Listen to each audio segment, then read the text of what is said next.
ठीक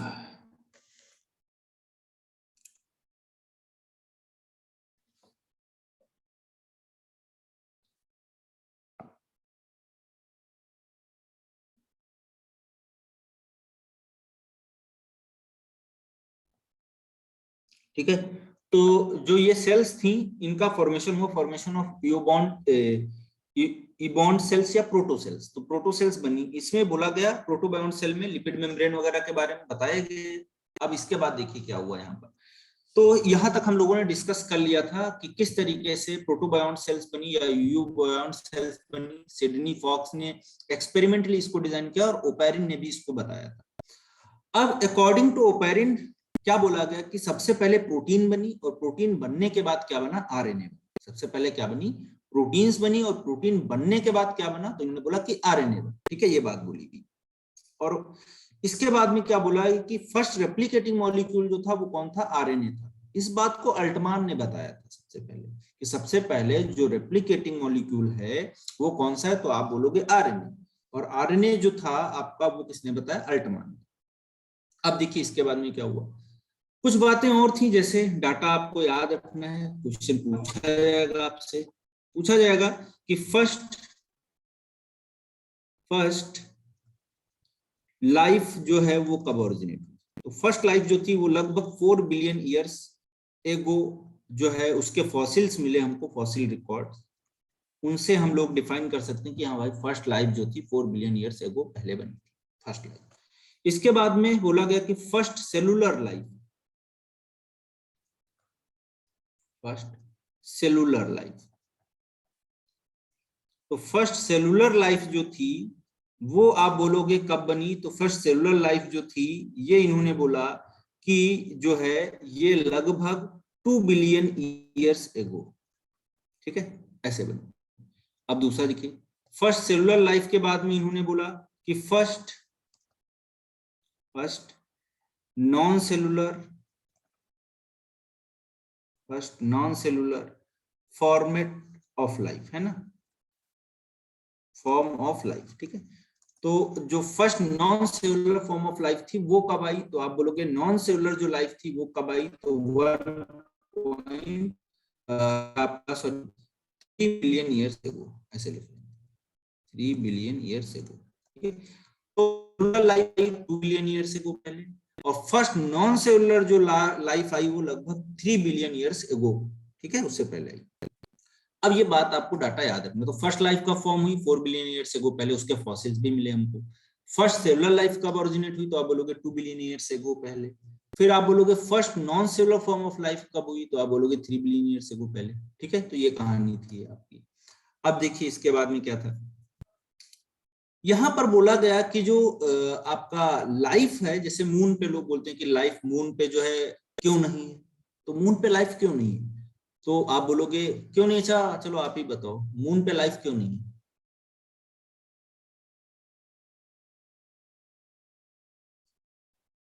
सिर्फ वहाँ पे एटमॉस्फेयर नहीं है। क्या बेटा, एटमॉस्फेयर नहीं है, और बताओ, चलो बहुत अच्छी बात। अच्छा ठीक है, चलो बहुत बढ़िया। अच्छा कोई ये नहीं बोला कि वाटर नहीं है sir. Sir, there is no water. हाँ वाटर नहीं है, वाटर है, वाटर की तो खोज हो चुकी है उसके ऊपर, है ना मून के शायद। ऊपर।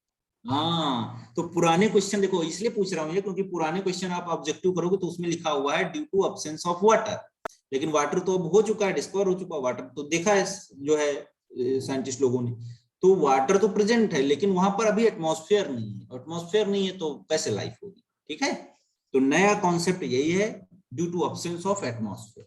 ठीक है, वहां पर लाइफ का ओरिजिन पॉसिबल नहीं। ठीक है, अब देखिए आगे आप बोलोगे ओरिजिन किसका हुआ, तो आगे आप बोलोगे ओरिजिन ऑफ किसका ओरिजिन हुआ, ओरिजिन ऑफ प्रोकैरियोट्स।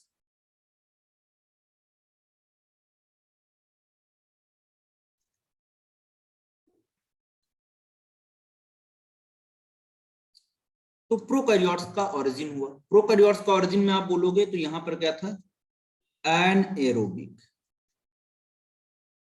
क्या था कहानी, एनारोबिक सबसे पहले है, और वो एनारोबिक जो थे वो कैसे थे, तो आप बोलोगे कीमो ऑटोट्रॉप्स, कीमो हेटेरोट्रॉप्स, यानी कि सबसे पहले जो आए वो केमिकल पे डिपेंड थे, हेटेरोट्रॉप्स थे, कीमो हेटेरोट्रॉप्स थे। अब देखिए एनारोबिक के बाद में आपके जो इनसे बने कीमो ऑटोट्रॉप से, इनसे जो है उनको हमने क्या बोला,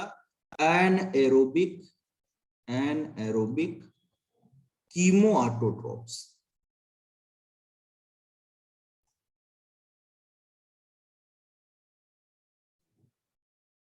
ठीक है, तो एनारोबिक कीमो ऑटोट्रॉप्स जो थे वो कैसे थे, तो आप बोलोगे एनारोबिक कीमो ऑटोट्रॉप्स जो थे वो आपके जो इंडिविजुअल्स थे, एनारोबिक कीमो ऑटोट्रॉप्स, वो जो इंडिविजुअल्स थे वो आप बोलोगे केमिकल को यूज करके अपने फूड को बना रहे थे, लेकिन थे वो एनारोबिक ही।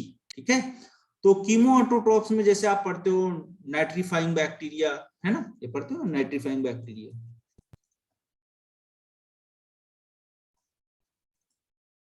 Nitrifying bacteria.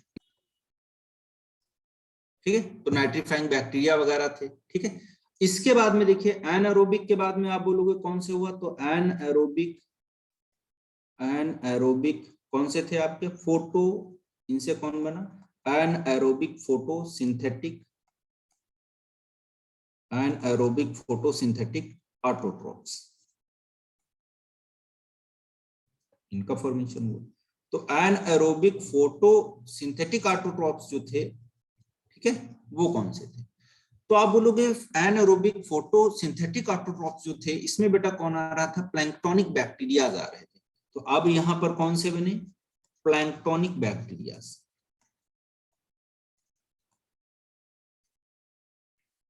कौन आ रहा था, प्लैंक्टोनिक बैक्टीरिया आ रहे थे जिनके पास क्लोरोफिल प्रेजेंट था, ऐसे बैक्टीरिया का फॉर्मेशन हुआ।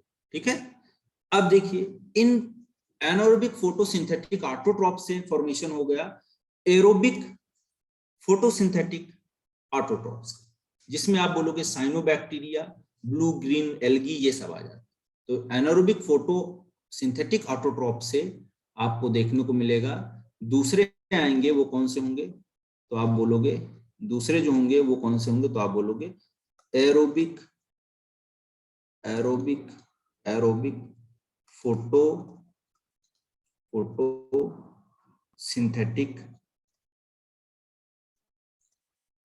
Photosynthetic autotroph. ठीक है, ये बने, इनके एग्जाम्पल हम लोग लिख लेंगे, साइनोबैक्टीरिया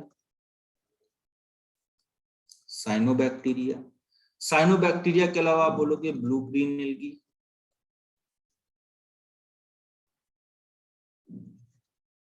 ठीक है, तो ये कहानी है आपकी साइनोबैक्टीरिया या ब्लू ग्रीन एल्गी। ठीक है, तो यहाँ पर ट्रू क्लोरोफिल देखने को मिला, और क्लोरोफिल जब आया तो इनके केस में आप बोलोगे CO2, अब इन्होंने क्या किया देखो, CO2 प्लस H2O, और इससे इन्होंने क्या बनाया, ग्लूकोज बना लिया, और ग्लूकोज बना तो आप बोलोगे ग्लूकोज बनने के साथ में क्या हुआ, ऑक्सीजन रिलीज होने लगी। समझ में आई नहीं,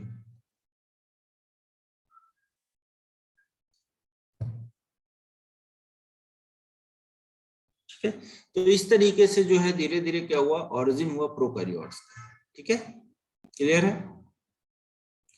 अब देखिए ऑक्सीजन का रिवोल्यूशन कैसे हुआ, जब एटमॉस्फेयर बना वहां पर, तो देखिए यहाँ पर आप बोलोगे क्या क्या चीजें हुई बायोजेनी में, तो आप बोलोगे एटमॉस्फेयर जो था, एटीएम जो था, वो आप बोलोगे रेड्यूसिंग से कैसा हो गया। अब पहले रेड्यूसिंग था, फ्री फॉर्म में ऑक्सीजन तो थी नहीं, लेकिन अब जो है जब साइनोबैक्टीरिया ने आपका जो है फोटोसिंथेसिस स्टार्ट किया तो ग्लूकोज बना, और ग्लूकोज के साथ में ऑक्सीजन फ्री फॉर्म में आ गई। तो जो ये ऑक्सीजन रिड्यूसिंग वाला इन्वायरमेंट था, ये अब बेटा कैसा हो गया, तो आप बोलोगे ऑक्सीडाइजिंग हो गया। कैसा हो गया, ऑक्सीडाइजिंग,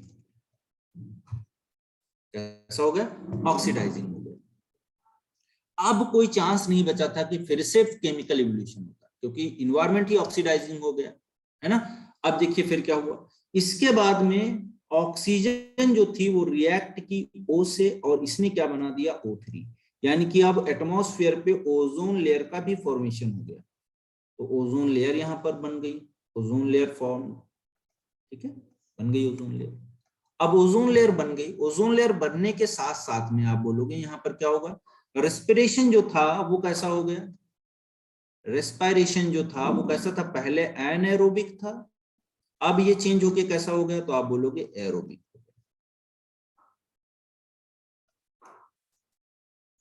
ठीक है, कैसा हो गया, एरोबिक हो गया। Got it. तो ये कहानी है। अब आप बोलोगे इसके बाद में जो ओरिजिन ऑफ यूकैरियोटिक सेल था,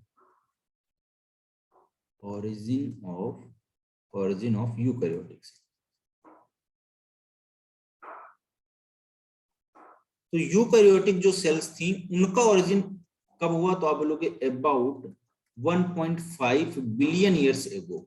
1.5 बिलियन ईयर्स एगो पहले लगभग यूकैरियोटिक सेल्स का ओरिजिन हुआ। ठीक है। अब जो फर्स्ट मेटाजोन्स थे,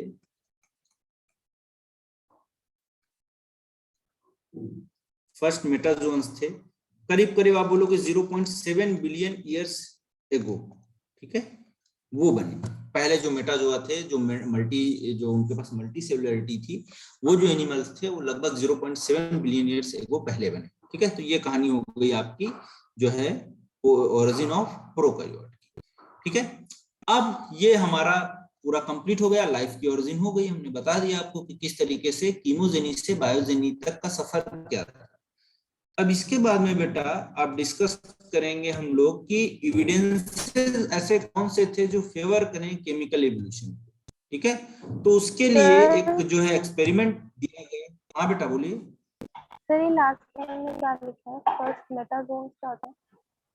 मैंने बोला फर्स्ट मेटाजोअन जो थे वो लगभग आए आज से 0.7 बिलियन ईयर्स एगो पहले।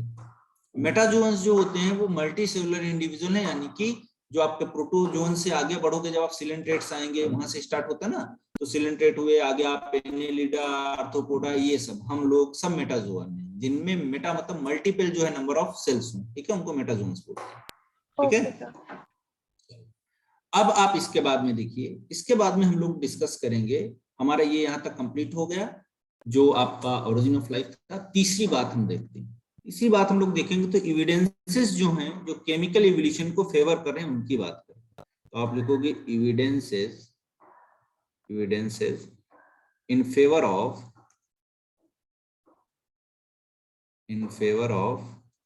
Chemical evolution.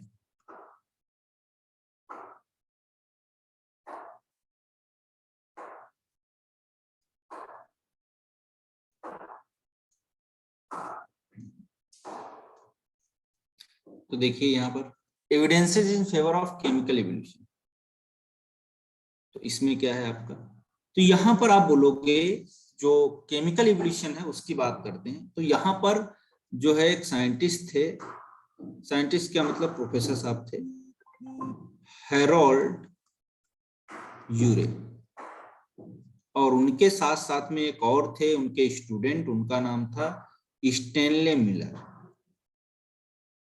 क्या नाम था, स्टैनले मिलर। तो हैराल्ड यूरे और स्टैनले मिलर दो लोग थे। तो आप बोलोगे इनका जो एक्सपेरिमेंट हुआ वो उन्होंने 1953 में जो है डिजाइन किया। तो यूरे जो थे वो एक जो है बुक पढ़ रहे थे इन्हीं की ओरिजिन ऑफ लाइफ की, और उसके बाद में देखने के बाद इन्होंने बोला कि जो है इसको बुलाया, मिलर को कहा देखो यार हम ये पढ़ रहे हैं केमिकल इवोल्यूशन जो कीमोजेनी मैंने बताया, क्या ये पॉसिबल है। तो जो स्टैनले मिलर थे उन्होंने बोला हाँ बिल्कुल पॉसिबल है, हम इसका सेटअप तैयार कर लेते हैं जो है आपके एक इसमें लैब में, और देख लेते हैं ये होता है कि नहीं होता है। तो उन्होंने एक सेटअप तैयार किया। तो 1953 में स्टैनले मिलर जो एक अमेरिकन साइंटिस्ट थे, उन्होंने एक सिमिलर कंडीशन क्रिएट की लेबोरेटरी में, लैब में, जैसी कि उस समय रिड्यूसिंग इन्वायरमेंट में। ठीक है, सेम तरीके की कंडीशंस बना ली। अब उन्होंने वहां पर क्या किया, जो है एक प्रिमिटिव अर्थ में जो एटमॉस्फेरिक कंडीशन थी वैसी कंडीशंस बना ली। अब इन्होंने क्या किया, जो है मेथेन ले लिया। देखिए क्या इन्होंने कितना दिमाग बेहतरीन लगाया, मेथेन ले लिया। मेथेन के अलावा इन्होंने क्या लिया, अमोनिया ले लिया, और अमोनिया के अलावा इन्होंने वाटर ले लिया। तो यहाँ से कार्बन मिल गया, यहाँ से नाइट्रोजन मिल गया, यहाँ से आपका हाइड्रोजन मिल गया, तीनों चीजें ले ली। ठीक है, क्लियर है? अब देखो, इन तीनों को लेने के बाद इन्होंने क्या किया, एक सेटअप बनाया बढ़िया, और इन्वायरमेंट को भी इन्होंने कैसा बना दिया, ऑक्सीजन फ्री बना दिया, मतलब ऑक्सीजन नहीं था वहां पर, तो वहां पर इन्वायरमेंट कैसा हो गया, रिड्यूसिंग टाइप का हुआ। ठीक है, अब देखिए आप क्या हुआ, कहानी क्या है इसकी। तो यहाँ पर हम लोग देखेंगे, इन्होंने एक सेटअप बनाया, उस सेटअप को बना लेते हैं सबसे पहले। ठीक है, एक सेटअप बनाया था, उस सेटअप को देख लेते हैं। तो कुछ इनका सेटअप ऐसा था।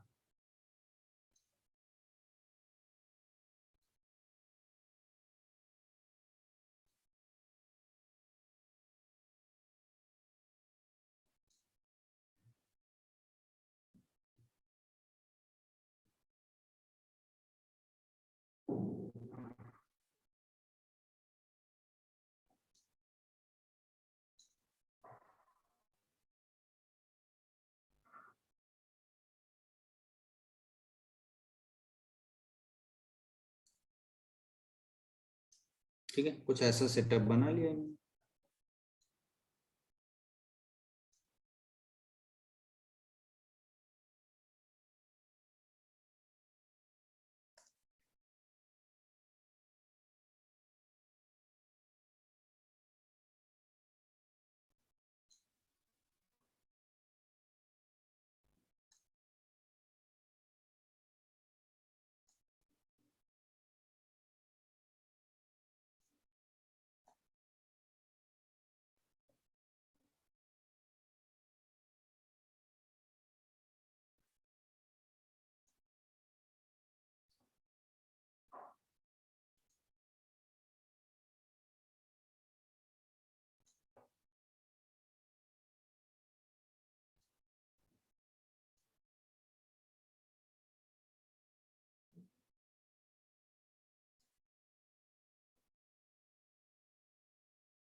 तो इन्होंने ऐसा एक सेटअप बनाया और इसमें इलेक्ट्रोड लगा दिए ऐसे, ये इलेक्ट्रोड लगा दिए।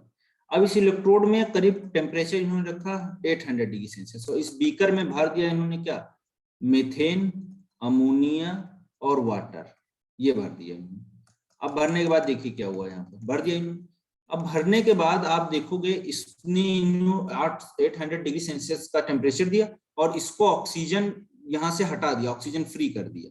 यानी कि अब ये कैसा था, रिड्यूसिंग इन्वायरमेंट था, पूरा वही सेटअप बना दिया जो प्रिमिटिव अर्थ थी जैसा। ठीक है, प्रिमिटिव अर्थ के जैसा, ऐसा इन्होंने कहानी बना दिया। अब देखिए आप ये क्या करेंगे, तो यहाँ पर होगा क्या, धीरे धीरे देखिए, कई दिन तक ये चलता रहा, महीनों तक। तो इनको लास्ट में जाके मिला क्या, तो इनको मिला क्या, इसकी वजह से आपस में रिएक्टिविटी हुई, और रिएक्टिविटी होने से इनको क्या मिला, रेड कलर का लिक्विड मिला। क्या मिला, रेड कलर का लिक्विड मिला। और उसमें बेटा क्या थे, तो आप बोलोगे ग्लाइसिन, इसमें देखिए क्या क्या मिला इनको, glycine, amino acid, alanine amino acid, glycine, alanine, और उसके अलावा आप बोलोगे एस्पार्टिक एसिड।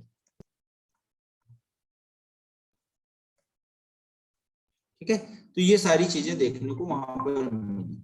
ठीक है, तो कुल मिला के हम इस एक्सपेरिमेंट से समझे क्या बेटा, हमको ये एक बात समझ में आई कि भाई आपका जो मीथेन है, सॉरी, मीथेन जो है, जो अमोनिया है और जो वाटर है ना, ये सब जो है, जो मॉलिक्यूल्स, जो एटम है, ये मिलके क्या कर रहे हैं, तो ये जो है ग्लाइसिन, एलानीन, एस्पार्टिक एसिड, ये सब यानी अमाइनो एसिड बन गए। तो जब अमाइनो एसिड बन गए तो बाकी चीजें भी बन गई होंगी। सेम ये तो बताई थी किसने, आपके ओपेरिन ने। तो केमिकल एवोल्यूशन को इन्होंने प्रूफ कर दिया कि भाई बिल्कुल सही बात है, और इसी को नाम दिया गया मिलर्स एक्सपेरिमेंट। ठीक है, इसी का नाम क्या दिया गया, मिलर्स एक्सपेरिमेंट। बताओ, समझ में आ गया सबको, क्लियर है, कोई डाउट तो नहीं? सर मतलब इसमें ये बताया कि पहले अमाइनो एसिड बने, फिर प्रोटीन, फिर हाँ कार्बोहाइड्रेट, फिर मल्टीपल सेल्स, ऐसे बढ़ता गया।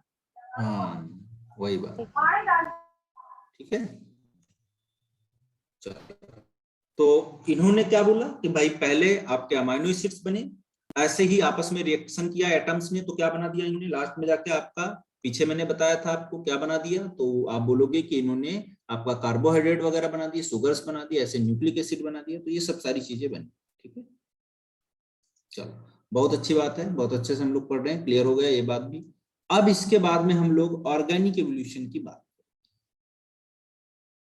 Organic evolution.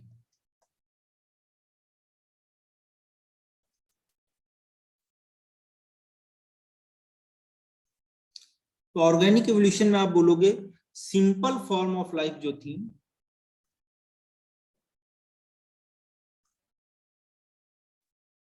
Simple form of life जो थी, वो जो थी वो आप बोलोगे कॉम्प्लेक्स में चेंज हो गई, कॉम्प्लेक्स फॉर्म ऑफ लाइफ में चेंज हो गई।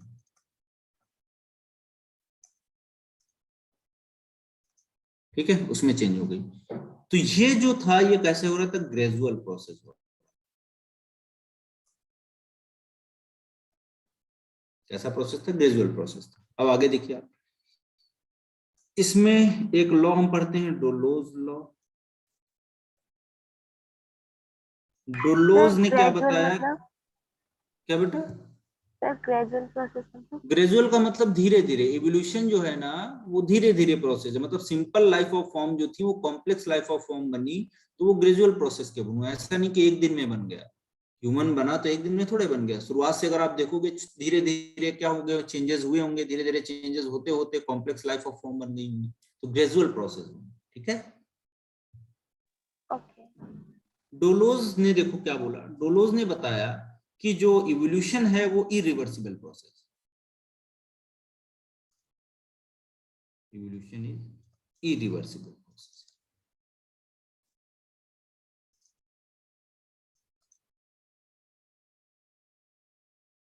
ठीक है, evolution कैसा है, irreversible process। अब डोलोज के लॉ के बाद में क्या बोला इन्होंने, बफन ने क्या बोला, बफन ने बोला कि स्लो तो है लेकिन कॉन्टिन्यूअस प्रोसेस है, slow but continuous process.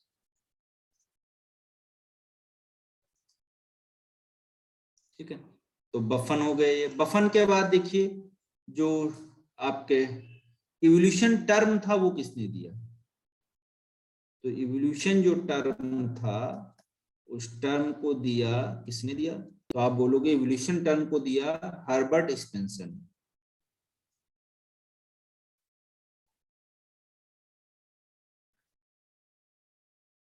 Herbert Spencer ने। फिर आप बोलोगे यूनिट जो थी, यूनिट ऑफ इवोल्यूशन,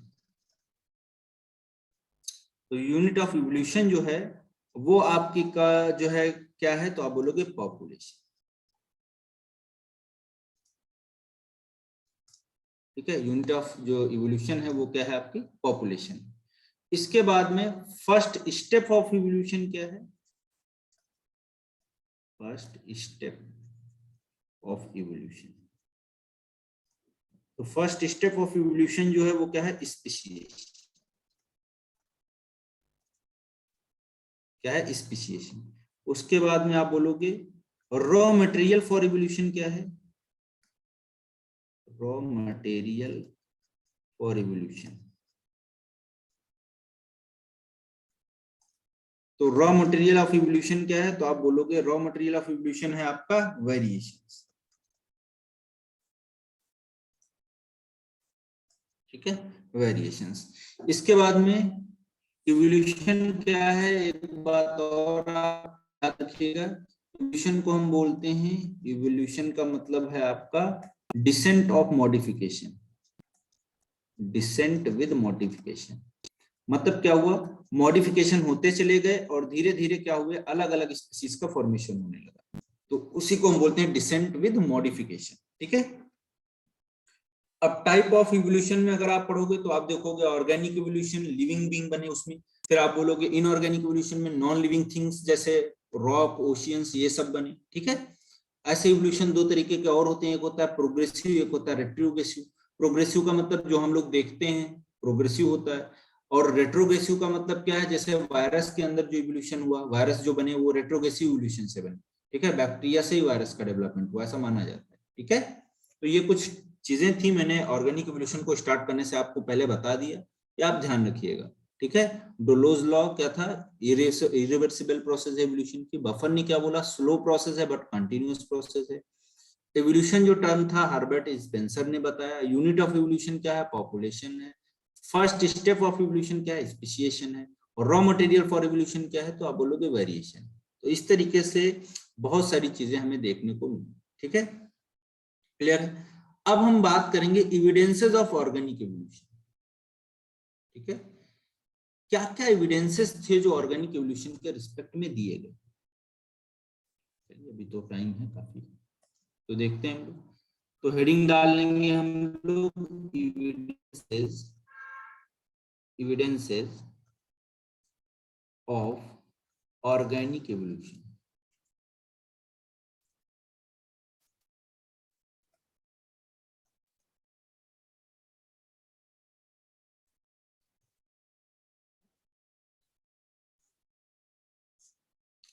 देखते हैं इसमें एविडेंसेस क्या क्या दिए गए। तो पहला एविडेंस हम पढ़ेंगे प्लेंटिनोलॉजिकल, पैलियोंटोलॉजिकल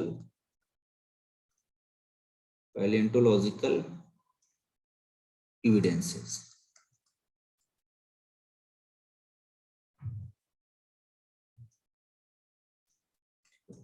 तो पैलेंटोलॉजिकल जो एविडेंसेस थे उनमें देखिए क्या बताया गया। इसमें बताया गया पैलेंटोलॉजी का मतलब क्या होता है, सबसे पहले ये तो ये देख लेते हैं। पैलेंटोलॉजी का मतलब होता है आपका स्टडी ऑफ फॉसिल,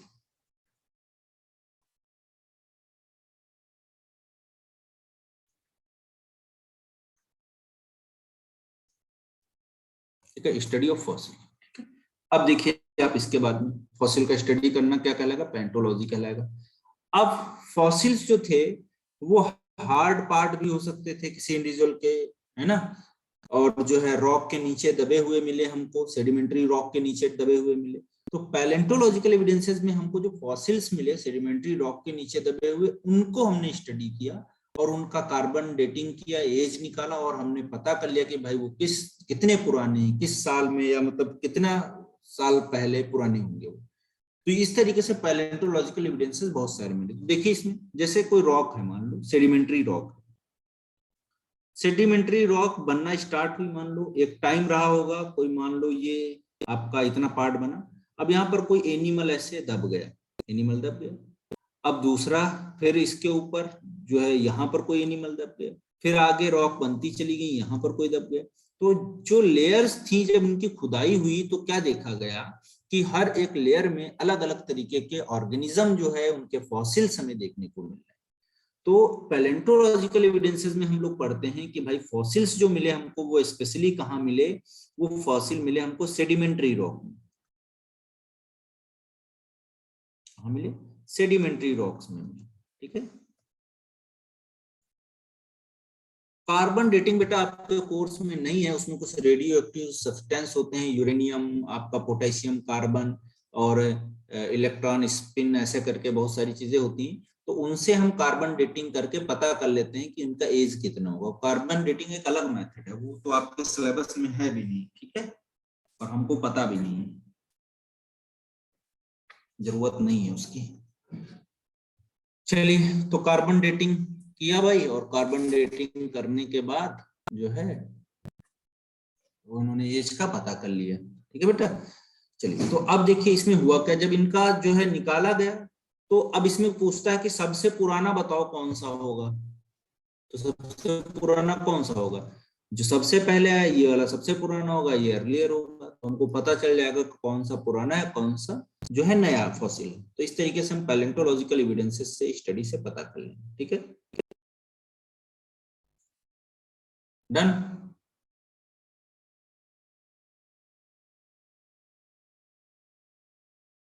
बताओ ये समझ में आ गया सेडिमेंट्री रॉक वाला फॉसिल्स का स्टडी करना, ठीक है।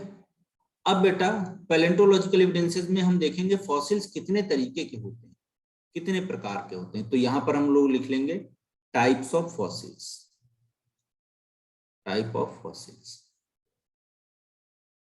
फॉसिल्स के क्या टाइप्स, देखते हैं फॉसिल्स के टाइप। तो फॉसिल्स में आप पहले बोलोगे अनअल्टर्ड फॉसिल्स,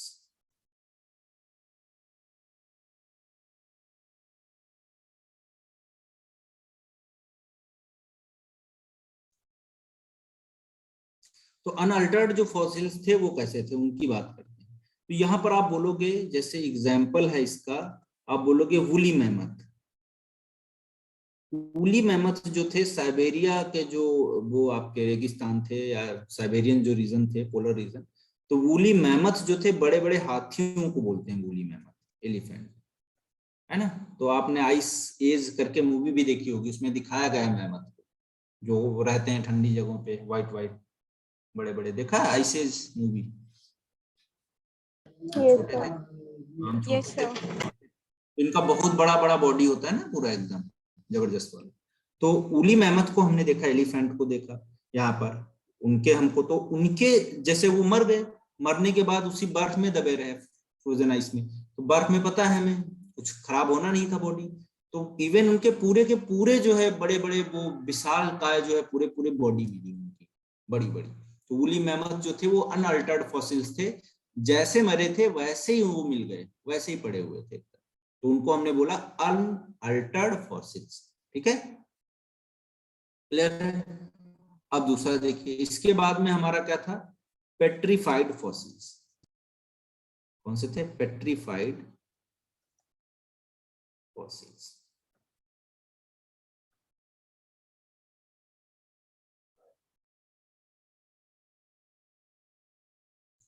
पेट्रीफाइड फॉसिल्स जो थे, ये बेटा बोलोगे हार्ड पार्ट थे, हार्ड पार्ट, हार्ड पार्ट, ठीक है, हार्ड पार्ट्स थे।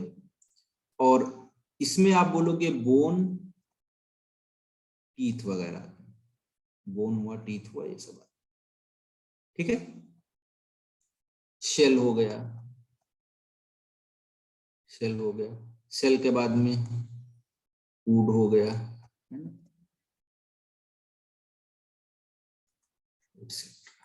ठीक है। ये सारी चीजें आपको देखने को मिलेंगी, ठीक है।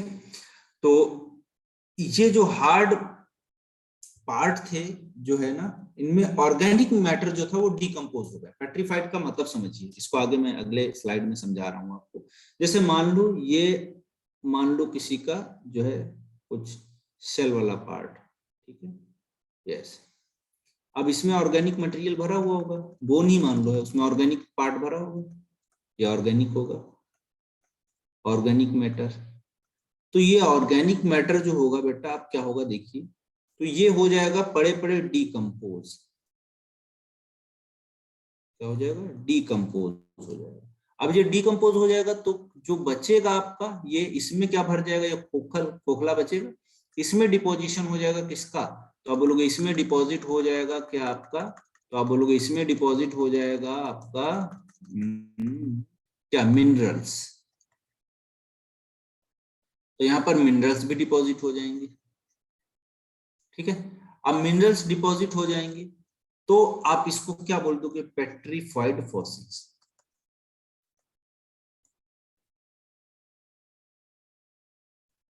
क्या होगा, पेट्रीफाइड फॉसिल्स, ठीक है। तो पेट्रीफाइड फॉसिल्स यहां पर देखने को मिलेंगे। डन, समझ में आ गया सभी को। तो जो मिनरल्स होंगे सॉइल के, वो यहाँ डिपॉजिट हो जाएंगे, पूरी बात लिखे थे मिनरल्स ऑफ सॉइल, ठीक है। अब इसके बाद में बेटा हम लोग डिस्कस करेंगे नेक्स्ट हमारा जो फॉसिल है वो कौन सा है, तो आप बोलोगे मोल्ड्स। मोल्ड्स, मोल्ड्स फॉसिल जो हैं उनमें देखो क्या होगा, तो उसमें देखिए क्या होगा, तो आप बोलोगे जो मिनरल्स होंगे, कैविटी होगा उसके आसपास में, मान लो ये मिनरल्स यहाँ आसपास में डिपॉजिट हो जाते हैं, ठीक है। तो उस कैविटी में, तो उसको हम बोलते हैं मोल्ड्स। ठीक है, ऐसे ये होते हैं कास्ट। कास्ट जो फॉसिल्स होते हैं उनमें देखिए क्या होगा, तो आप बोलोगे यहाँ पर आपका मिनरल्स जो थे ये इसके अंदर डिपॉजिट हो जाते हैं, तो इसको कास्ट बोलते हैं। ऐसे ही प्रिंट फॉसिल्स होते हैं, और प्रिंट फॉसिल्स जो होते हैं, ये प्रिंट फॉसिल जो होते हैं, जैसे मान लो पत्ती हुई, पत्ती गिर गई, पत्ती का प्रिंट बन गया, कोई फूट यहाँ से निकला, कोई उसका फूट प्रिंट बन गया, वो फॉसिल्स। तो ये सब जो फॉसिल्स थे ये प्रिंट फॉसिल्स थे। ठीक है, क्लियर है। ऐसे कुछ और फॉसिल्स होते हैं, जैसे फीकल मैटर के फॉसिल होते हैं, उनको बोलते हैं कोप्रोलाइट्स। तो कोप्रोलाइट्स जो थे उनमें आप देखोगे जो है, जैसे फीकल मैटर होता है, फीकल मैटर उसके फॉसिल को बोलते हैं। ठीक है, तो ये सारी चीजें हमें देखने को मिलेगी। क्लियर है सभी को? डन। Yes. तो ये हम लोगों ने डिस्कस कर लिया जो आपका पार्ट था फॉसिल्स का, जो एविडेंसेस मिले फॉसिल की स्टडी करके। अब कैसे हम समझ पाएंगे ये बात? तो जो फॉसिल्स हमको जिस सेडिमेंट्री रॉक में मिले वो कितनी पुरानी रॉक थी वो हमको पता चल जाता है कार्बन डेटिंग करके। तो सबसे नीचे मिला तो बहुत पुराने, उससे ऊपर मिला तो उससे कम, तो ऐसे करके हम निकाल लेते हैं। ठीक है, कार्बन डेटिंग करके हमें पता चल जाता है। ठीक है, डन। Yes, sir. ठीक है, अब पैलेंटोलॉजिकल एविडेंसेस में जैसे एक दो, वहां पर मैं एक बात और बता दे रहा हूं आपको। जैसे आप पढ़ते हो पैलेंटोलॉजिकल एविडेंसेस में आर्कियोप्टेरिक्स,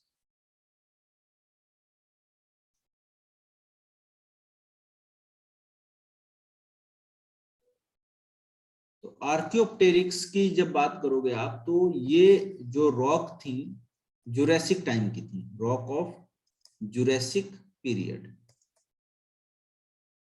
किस टाइम की थी? जुरासिक पीरियड के टाइम की थी। ठीक है, तो रॉक ऑफ जुरासिक पीरियड जो थी आर्कियोप्टेरिक्स वहां पर मिला।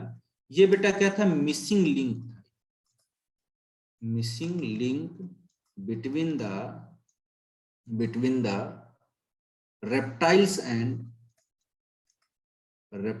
एंड आप बोलोगे बर्ड्स। ठीक है, रेप्टाइल्स एंड बर्ड्स। ठीक है, तो रेप्टाइल्स और बर्ड्स के बीच की मिसिंग लिंक थी। ठीक है, ये फॉसिल जो था बेटा, ये डिस्कवर किसने किया था? तो फॉसिल डिस्कवर्ड बाई एक थे जो है एंड्रियाज वैगनर। तो एंड्रियाज वैगनर जो थे उन्होंने इसको डिस्कवर किया था। कहां से? तो आप बोलोगे बोवेरिया, जर्मनी भी आप याद रखोगे, काम चलेगा, कोई दिक्कत नहीं। तो इन्होंने बोला कि रेप्टाइल और बर्ड्स की एक कनेक्टिंग लिंक है, मिसिंग लिंक है आर्कियोप्टेरिक्स, और इसका फॉसिल जो था जर्मनी से डिस्कवर किया गया। ठीक है, ऐसे अगर आप इवोल्यूशन ऑफ पेडिग्री देखोगे, हॉर्स का इवोल्यूशन अगर देखोगे आप, सी मार्स ने इसको डिस्कवर किया था हॉर्स को, और नॉर्थ अमेरिका जो था है ना, वहां पर इसके फॉसिल्स मिले। तो उन्होंने देखा कि छोटे छोटे हॉर्स से लेके बड़े बड़े हॉर्स तक है। हालांकि आपके एनसीईआरटी में नहीं दिया हुआ है हॉर्स का इवोल्यूशन, लेकिन शायद एक क्वेश्चन में पीछे दिया हुआ है जो आपका, देख लेता हूँ एक Sir, missing link between reptiles and birds मतलब? बेटा मिसिंग लिंक था ये रेप्टाइल और बर्ड्स के बीच में, यानी कि इसके पास दोनों जो है कैरेक्टर थे, बर्ड्स के भी थे और रेप्टाइल्स के भी थे आर्कियोप्टेरिक्स के पास में। तो बर्ड के कैरेक्टर भी थे और रेप्टाइल के भी कैरेक्टर थे, इसीलिए इसको बोला गया missing link between the reptiles and birds. ठीक है,